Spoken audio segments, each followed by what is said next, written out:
매일 성경 묵상을 돕는 해설 가이드입니다. 안녕하세요. 묵상 코치입니다. 함께 읽고 나눌 말씀은 열왕기상 15장 1절에서 8절까지 말씀입니다. 여로보암이 하나님 앞에서 범죄하여 하나님의 버림을 받았으며 유다와 이스라엘은 다시 하나로 회복되지 않았습니다. 이스라엘에서는 여로보암이 죽은 후 나답이 왕위를 계승하였고 유다는 르호보암이 죽은 후 아비암이 그 뒤를 계승하면서 분단은 더욱 공고하게 됩니다. 15장부터는 남유다 왕들과 북이스라엘 왕들을 번갈아 기록되면서 양쪽 왕국의 영적 상태를 평가하고 있습니다. 1절에서 3절을 보겠습니다. 1절에서 3절은 아비암의 제약입니다. 르호보암의 아들 아비암이 유다 왕으로 등극한 것으로 시작합니다. 아비암이라는 뜻은 나의 아버지는 얌이다 라는 것인데, 얌은 우가리 문학에서 알려진 바다의 신으로 이교적인 색채의 이름입니다. 역대기와 다른 열왕기 사본들에서는 그의 이름을 아비아라 부르는데, 아비아는 나의 아버지는 여호와이다 라는 뜻입니다.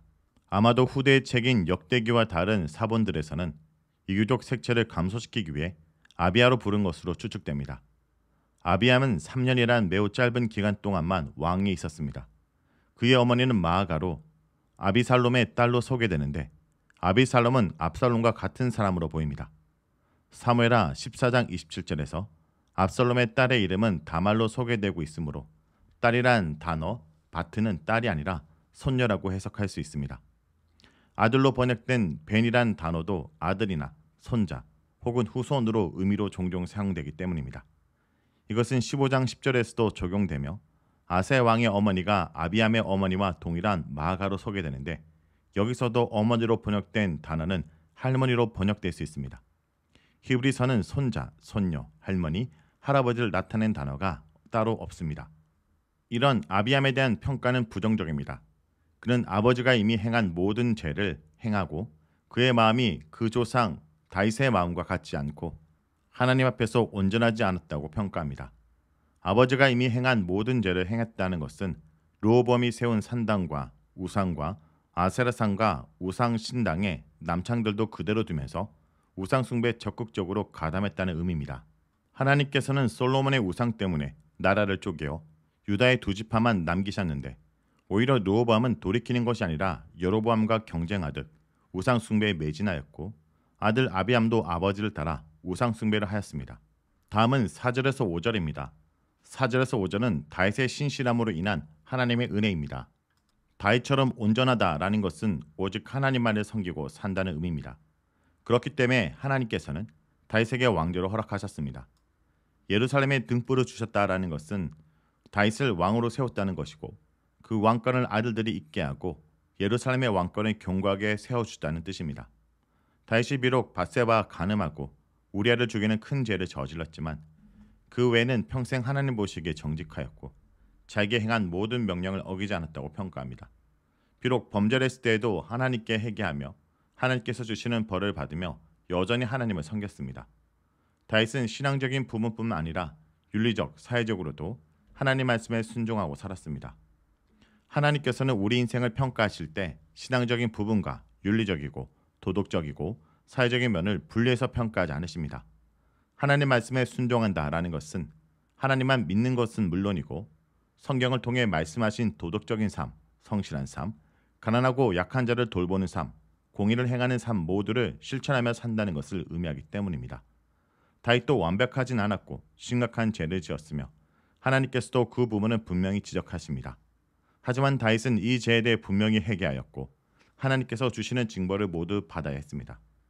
하나님 앞에서 징벌을 받으면서도 여전히 하나님을 찾는 삶을 살았던 다윗을 하나님께서는 기뻐하셨습니다.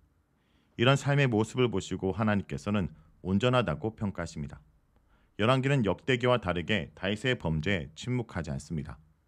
역대기는 예루살렘 성전 신학이 핵심을 이루고 있기 때문에 성전 건설을 준비하고 완공한 다윗과 솔로몬에 대해 긍정적인 부분만 쓰려고 했지만, 열왕기는 하나님의 백성인 이스라엘이 망한 원인을 기록하고 있기에 잘한 점과 잘못한 점을 모두 기록하고 있습니다.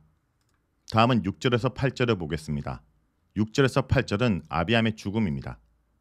아비암의 기타 업적은 여로보암과의 전쟁입니다. 여로보암과 르호보암 사이에 늘 전쟁이 있었다라는 것은 14장 30절에 언급된 사실을 반복하고 있습니다. 르호보암과 여로보암 사이에 있었던 남북 전쟁이 아비암 시대에도 끊이지 않고 계속되었다는 것입니다.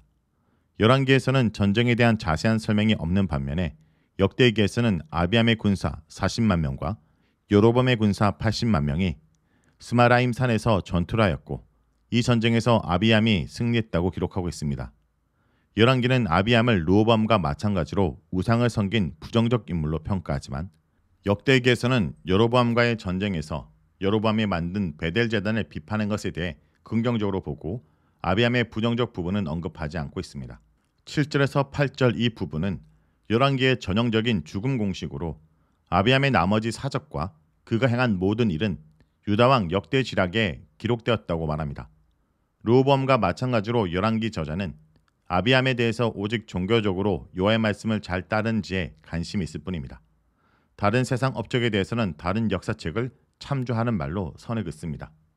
유다와 이스라엘이 멸망한 뒤에 이스라엘이 멸망한 원인을 설명하기 위해 기록한 열왕기의 입장에서 보면 이스라엘이 멸망한 원인은 정치, 경제, 군사적으로 무능해서가 아닙니다. 오직 이스라엘의 멸망 원인은 하나님을 섬기지 않고 이방신을 섬겼고 여호와 말씀에 순종하지 않고 재물을 모으고 군사력을 강화하고 정치력을 발휘하는 방법으로 자신의 권력을 강화하려고 했기 때문입니다. 특히 가장 문제가 되는 부분은 여호와의 말씀에서 떠난 것입니다. 성도 여러분, 현재 한국 교회에서 젊은 세대들이 교회에 오지 않고 또한 교회에 나가지 않고 있습니다. 그 결과 교회는 점점 작아지고 힘을 잃어가고 있습니다. 많은 사람들이 다양한 원인들을 이야기하고 있지만 열왕기의 관점을 볼 때 그것은 하나님 말씀에 순종하지 않기 때문입니다. 현재 한국 교회를 성경 말씀으로 비추어 볼 때 과연 하나님 말씀이 살아있는 숨쉬는 교회인지 스스로 점검해봐야 합니다. 한국 사회에서 일어나는 부정과 부패, 무질서 사건들 속에서 교회가 연결되지 않는 사건이 없습니다. 교회 중직자가 연루되거나 주도하는 사건이 적지 않습니다. 정치, 경제, 사회 지도자들이 교회 다니면서 예배와 11조와 기도는 열심히 했지만 하나님 말씀의 핵심인 공의와 자비와 정직과 선을 행하는 일에 소극적인 경우가 많습니다. 결국 하나님께서 보시는 부분은 그의 업적이 아니라 그 마음이 하나님을 향하여 진실했는지의 여부입니다. 아비암은 3년 동안 짧은 치세를 마치고 조상들과 함께 다윗성에 장사됩니다. 그가 병사했는지 전쟁 중에 죽었는지는 알 수는 없습니다. 그래도 그는 다윗성에 안장되는 은혜를 누렸습니다. 그를 이을 후사인 아사를 두는 복을 누렸습니다. 하나님께서 다윗에게 약속하시고 여로보암에게 하신 말씀처럼 다윗 왕가에서 계속해서 왕위를 이을 아들을 출생하고 그가 왕위를 계승하는 복을 누립니다. 이것은 하나님께서 다윗에게 약속하신 것을 이루어 주셨기 때문이며 솔로몬으로 인해 유다와 다윗 가문이 벌을 받았지만 그 와중에도 은혜와 약속을 거두지 않고 계시다는 사실을 알 수 있습니다. 다윗 가문 왕들의 이교적 행위와 하나님의 신실하심과의 대조를 통해 유다가 지속된 것은 온전히 하나님의 은혜였다는 사실을 잊어서는 안 될 것입니다. 오늘 말씀을 놓고 기도하겠습니다. 주님, 우리 가정과 교회에 하나님이 싫어하시는 불신앙적 요소가 있음을 발견합니다. 우리를 용서해 주시옵소서. 특별히 앞선 우리들로 인하여 다음 세대가 하나님을 온전히 섬기지 못하고 잘못된 분수적인 모습을 본받고 있다면 다시 한번 주님 앞에 회개하고 결단합니다. 우리를 긍휼히 여겨 주시옵소서. 다음 세대를 온전히 세우기 원한다 기도하면서도 막상 그들 앞에 온전한 신앙의 모습을 보이지 못한 점을 용서해 주시옵소서. 다윗 한 사람이 주님 앞에 온전해질 때 그의 가문을 지키시고 그의 은혜가 흘러간 것처럼 우리도 이 시대의 다윗으로서 다시 한번 설 수 있도록 우리를 사용하여 주시옵소서. 예수님 이름으로 기도드립니다. 아멘.